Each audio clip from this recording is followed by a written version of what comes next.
সবাইকে আমন্ত্রণ আন্তর্জাতিক সংবাদে শুরুতেই জানাবো সংবাদ শিরোনাম। গাজায় পুঁতে রাখা বোমায় প্রাণ গেল 2 ইসরায়েলি সেনার। এরপর জানাবো ফোন কলেই মৃত্যু হিজবুল্লাহ ফুয়াদ শুকুরের। আরও জানিয়ে দিব কুরস্কে নিজেদের অবস্থান শক্তিশালী করার ঘোষণা জেলেনস্কির। তারপরেই জানাবো এক রাতেই 14 রুশ ড্রোন ভূপাতিত করার দাবি ইউক্রেনের। আরও জানিয়ে দেব হেরা গুহায় যেতে কেবল কার নির্মাণ করছে সৌদি আরব।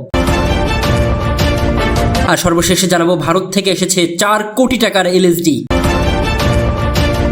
এতক্ষণ জানাছিলাম সংবাদ শিরোনাম, এবার থাকবে বিস্তারিত। তবে বিস্তারিত খবরে যাওয়ার আগে আপনাদের কাছে অনুরোধ, যারা এখনো আমাদের ইউটিউব চ্যানেলটি সাবস্ক্রাইব করেননি দ্রুতই সাবস্ক্রাইব করে আমাদের পাশেই থাকুন। গাজায় পুঁতে রাখা বোমায় প্রাণ গেল 2 ইসরায়েলি সেনার। ফিলিস্তিনের গাজা উপত্যকায় রাস্তার পাশে পুঁতে রাখা বোমা বিস্ফোরিত হয়ে দখলদার ইসরায়েলের 2 সেনা নিহত হয়েছে। গতকাল শনিবার সন্ধ্যায় মধ্য গাজার নেতজারিম করিডোরের পাশে এই ঘটনা ঘটে বলে জানিয়েছে ইসরায়েলি প্রতিরক্ষা বাহিনী আইডিএফ। নিহত সেনারা হলেন মেজর পেলেদ এবং sergeant major মেরদোসাই Yusuf Ben সুয়াম। Yitzhak পেলেদা ছিলেন লজিস্টিক অফিসার।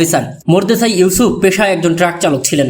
তারা দুজনেই সেনাবাহিনীর জেরুজালেমে ব্রিগেডের 811 নং ব্যাটালিয়নের কর্মরত ছিলেন। ইসরায়েলি সংবাদ মাধ্যম টাইমস অফ ইসরায়েল জানিয়েছে ইজহাক পেলেদ সেনাবাহিনীর একটি বহরকে নেতৃত্ব দিয়ে গাজা জেইতুনে যাচ্ছিলেন, আর ওই বহরে সেনাদের জন্য যুদ্ধ সরঞ্জাম ছিল। অপরদিকে মোরদেসাই ইউসুফ ওই বহরের একটি গাড়ির চালক ছিলেন। গাড়ি নিয়ে যখন তারা যাচ্ছিলেন তখন গাজার মধ্যাঞ্চলে কথিত নেতজারিম করিডোরের পাশে পুঁতে রাখা বোমা বিস্ফোরিত হয়। এতে 2 জন নিহত ও বাকিরা আহত হন। ইসরায়েলি প্রতিরক্ষা বাহিনী জানিয়েছে হামাসের যে যোদ্ধা বোমাটি পুঁতে রেখেছিলেন তিনি ইসরায়েলি সেনাদের লক্ষ্য করে গুলিও ছোড়েন। সফলভাবে বোমার বিস্ফোরণ ও গুলি ছুড়ে সেখান থেকে নিরাপদে সরে যান ওই হামাস সদস্য। গতকাল শনিবার এই 2 জনের মৃত্যুর মাধ্যমে গাজায় স্থল হামলা চালানোর পর দখলদার ইসরায়েলের সেনাদের মৃত্যুর সংখ্যা 334 জনে পৌঁছেছে। এর আগে 7 অক্টোবর ইসরায়েলের বিভিন্ন অবৈধ বসতি হামলা চালিয়ে আরও 3 শতাধিক সেনাকে হত্যা করেছিল হামাসের যোদ্ধারা। দীর্ঘ 10 মাস ধরে গাজায় বর্বরতা চালিয়ে 40,000 মানুষকে হত্যা করেছে ইসরায়েল। তা সত্ত্বেও এখনো হামাসকে পুরোপুরি নির্মূল করতে পারেনি তারা। প্রায় প্রতিদিন হামাসের প্রতিরোধের মুখে পড়ছে ইসরায়েলি সেনারা, আর এ কারণেই তারা নতুন করে গাজার বিভিন্ন অঞ্চল থেকে মানুষকে সরে যেতে নির্দেশ দিচ্ছে। একটা ফোন কলেই মৃত্যু হিজবুল্লাহর ফুয়াদ শুকুরের। ইসরায়েলি বিমান হামলায় মারা যাওয়ার আগে একটি ফোন কল পেয়েছিলেন হিজবুল্লাহর সিনিয়র সামরিক কমান্ডার ফুয়াদ শুকুর। নাম প্রকাশে অনিচ্ছুক এক হিজবুল্লাহ কর্মকর্তার বরাত দিয়ে এক প্রতিবেদনে এই তথ্য উল্লেখ করেছে সংবাদ মাধ্যম ওয়াল স্ট্রিট জার্নাল। হামলার দিন ফুয়াদ শুকুর বৈরুতে তার আবাসিক ভবনের 7ম তলায় যাওয়ার জন্য একটি ফোন কল পেয়েছিলেন বলে জানিয়েছে প্রতিবেদনটি। আশপাশের অন্যান্য ভবনগুলির মধ্যে যাতে সহজেই লক্ষ্যবস্তুতে পরিণত করা যায় তাই শুকুরকে 7ম তলায় টেনে আনার আহ্বান জানানো হয়ে থাকতে পারে বলে জানিয়েছে ওই কর্মকর্তা।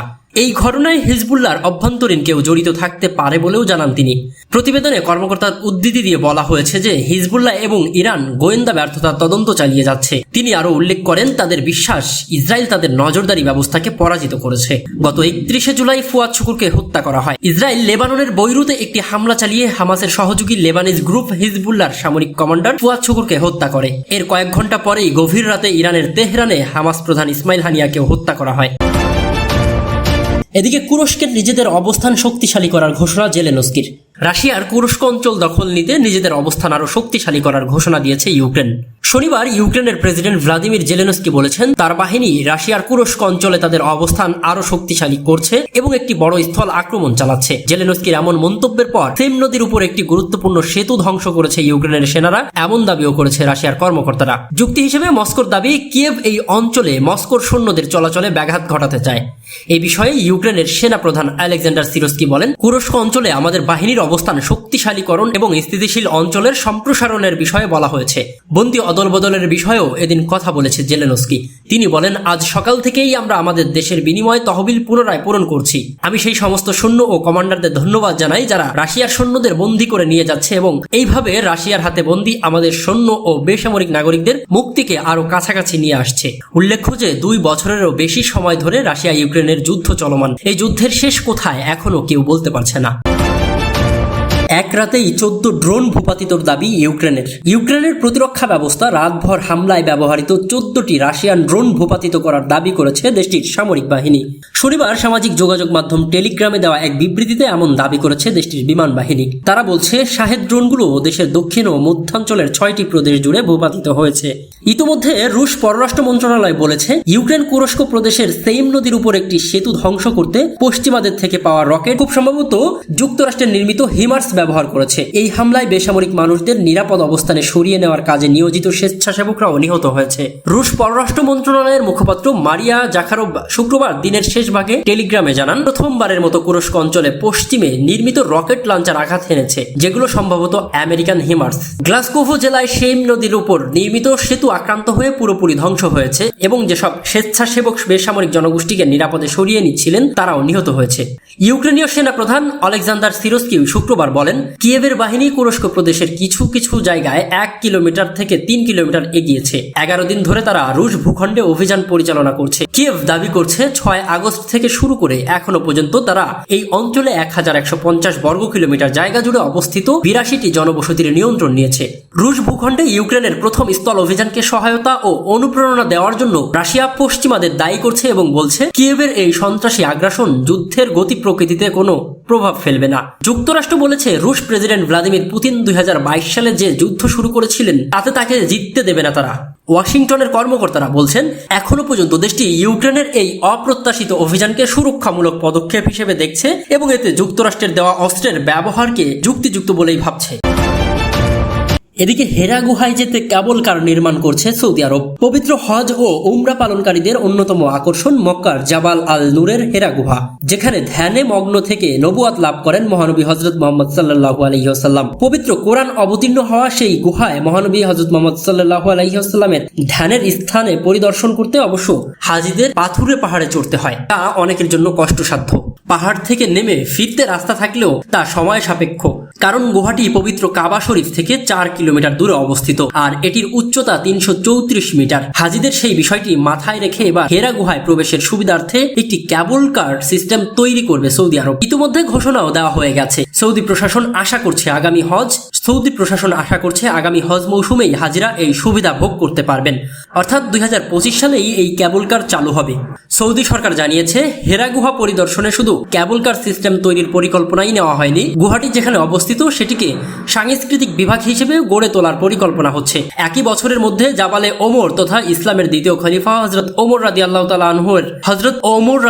তাআলা আনহু এর বাড়িতে 3টি নতুন জাদুঘর নির্মিত হবে। বিখ্যাত জাবাল আল নূর পাহাড়ের আলোর পাহাড়ে হিসেবে পরিচিত। পাহাড়টি দেখতে উটের কুজের মতো। এছাড়া পাহাড়টিতে অনেকগুলো খাড়া ঢাল রয়েছে। পাহাড়টি 55 বর্গ কিলোমিটার এলাকা জুড়ে অবস্থিত এবং 380 মিটার থেকে 500 মিটার পর্যন্ত খাড়া বাঁকা রয়েছে। অবশেষে প্রায় উল্লম্বভাবে চূড়ায় উঠেছে। এই পাহাড়েই অবস্থিত হেরা গুহা। গুহাটিতে একসঙ্গে 5 জন মানুষ বসতে পারেন। এটি মুসলিমদের জন্য খুবই গুরুত্বপূর্ণ একটি স্থান, কারণ এর সঙ্গে জড়িয়ে আছে হযরত মুহাম্মদ সাল্লাল্লাহু আলাইহি ওয়াসাল্লামের স্মৃতি এবং ইসলামের ইতিহাস। এদিকে ভারত থেকে এসেছে 4 কোটি টাকার এলএসডি। চুয়াডাঙ্গার জীবননগরের সীমান্ত এলাকা থেকে 4 কোটি টাকার মূল্যের 4 বোতল ভারতীয় ভয়ঙ্কর মাদক এলএসডি জব্দ করেছে border guard Bangladesh BGB 58 battalion. শনিবার 17 আগস্ট বিকেলে উপজেলার উথলি মাধ্যমিক বিদ্যালয়ের সামনে থেকে এই মাদকদ্রব্য জব্দ করা হয়। রাতে বিষয়টি নিশ্চিত করেন 58 ব্যাটালিয়ন সহকারী পরিচালক সাইফুল ইসলাম। বিজিবি জানায়, গোয়েন্দা তথ্যের ভিত্তিতে জানা যায় চুয়াডাঙ্গার জীবননগর উপজেলার উথলি সীমান্ত দিয়ে মাদকের একটি চালান ভারত থেকে বাংলাদেশে প্রবেশ করবে। এর পরিপ্রেক্ষিতে উথলি বিউপির একটি বিশেষ অভিযানিক দল উথলি মাধ্যমিক বিদ্যালয় এলাকায় গিয়ে আমবুশ পেতে অপেক্ষমান থাকে। বিকেল 2:45টার দিকে সীমান্তের দিক থেকে 2 জন মোটরসাইকেল আরোহীকে আসতে দেখে বিজিবির টহল দল তাদের গাড়ির গতিরোধ করার চেষ্টা করে। মোটরসাইকেলে আরোহীরা দূর থেকে বিজিবির উপস্থিতি টের পেয়ে মোটরসাইকেল ফেলে রাস্তার পাশে পাট ক্ষেতের মধ্য দিয়ে পালিয়ে যায়। পরে বিজিবির টহল দল তল্লাশি চালিয়ে ভারত থেকে বাংলাদেশে আসা প্রতিটি 100 মিলিগ্রামের মোট 4 বোতল এলএসডি ও 5 বোতল ভারতীয় ফেনসিডিল জব্দ করে। 58 বিজিবির সহকারী পরিচালক সাইফুল ইসলাম জানান, জব্দকৃত মাদকের মোট বাজার মূল্য 4,16,72,000 টাকা।